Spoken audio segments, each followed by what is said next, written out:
Welcome back to the Knowledge Academy's YouTube channel. Today we'll explore one of Python's most versatile data structures, dictionaries. By the end of this video, you'll understand how to create dictionaries, access values, perform basic operations, and use common dictionary methods. Let's get started. In Python, a dictionary is a collection of key-value pairs. Each key is unique and used to access its corresponding value. Think of a dictionary like a contact list on your phone, where you have names as keys and phone numbers as values. Dictionaries are created using curly braces. Let's start with creating a simple dictionary. Imagine you're managing a contact list. Each contact has a name, phone number, and email address. In this example, name, phone, and email are keys and Alice. 12345678890 and alexample.com are their respective values. It's like having Alice's details in your phone book. You can access values in a dictionary by using their keys. For example, to get Alice's phone number, you can do print contact phone.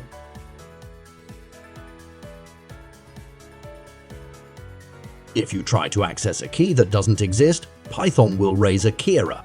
To avoid this, you can use the get method, which returns none if the key doesn't exist, just like checking if Alice has an address listed.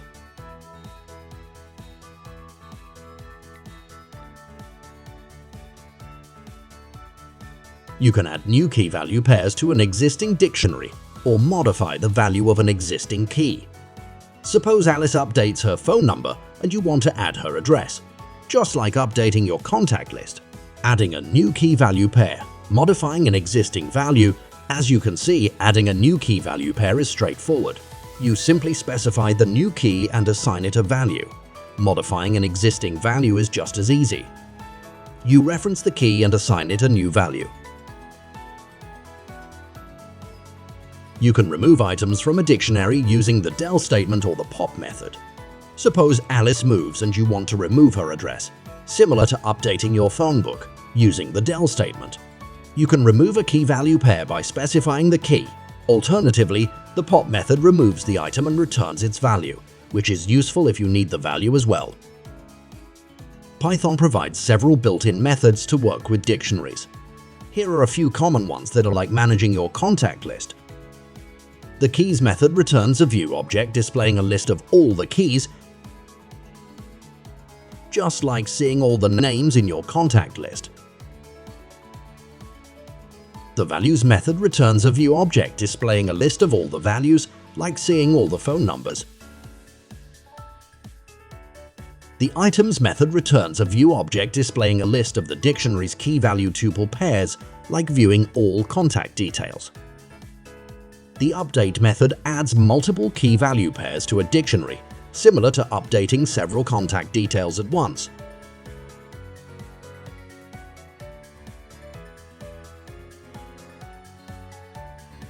Using these methods, you can efficiently manage your dictionary. The keys, values, and items methods provide easy ways to access the structure of the dictionary, while the update method is handy for making bulk updates. You can loop through a dictionary to access its keys and values, just like browsing through your contact list. Looping through keys. For key in contact, print key.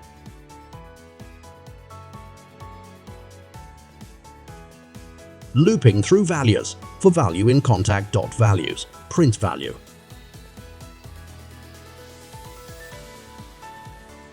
Looping through key-value pairs.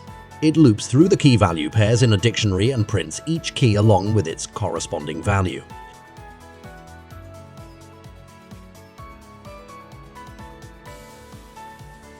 Looping through a dictionary allows you to perform operations on each key or value easily.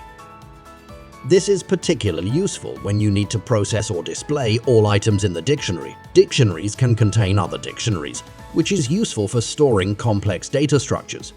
Imagine you have multiple contacts stored in a dictionary, just like managing different groups of contacts. A nested dictionary in Python is a dictionary that contains other dictionaries as its values, allowing for the representation of complex hierarchical data. In the provided example, the contacts dictionary holds 2 keys and contact 2, each mapping to a dictionary with keys name, phone, and email storing details about individuals Alice and Bob. This structure enables easy access to nested information. For instance, contact 1 Name retrieves Alice and contacts contact 2. Phone retrieves phone number contact 2. Such nesting is useful for organizing and accessing detailed, related data efficiently. Now let's dive into some advanced dictionary methods that can help you handle more complex tasks. The setDefault method returns the value of a key if it exists in the dictionary. If the key does not exist, it inserts the key with a specified default value. Like in this example, address is set as not available as default value. The FromKeys method creates a new dictionary from a sequence of keys with all values set to a specified value. Here in default contact, for all keys values is set as unknown.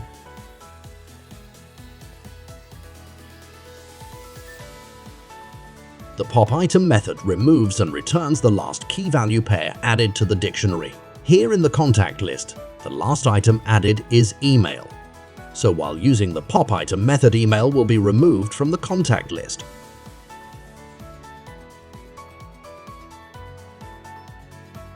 Dictionary comprehensions are a quick and efficient way to create dictionaries in Python. Imagine you want to create a dictionary where each number from 1 to 5 is a key and its square is the corresponding value. Normally, you might write several lines of code to achieve this. However, with dictionary comprehensions, you can do it in just one line. The defaultict from the collections module provides a default value for a non-existent key.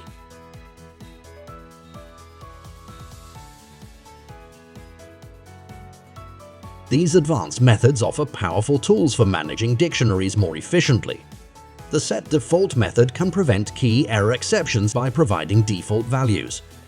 The FromKeys method is useful for initializing dictionaries. The popItem method is handy for working with the last added items.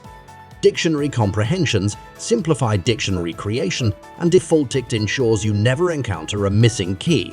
That's it for today's tutorial on dictionaries in Python. We've covered creating dictionaries, accessing and modifying values, removing items, looping through dictionaries, using common dictionary methods, and explored some advanced methods. In our next video, we'll dive into conditional statements in Python, including if, elif, and else statements. If you enjoyed this video, hit the like button and subscribe to our channel for more exciting and informative content. Don't forget to turn on notifications so you never miss an update.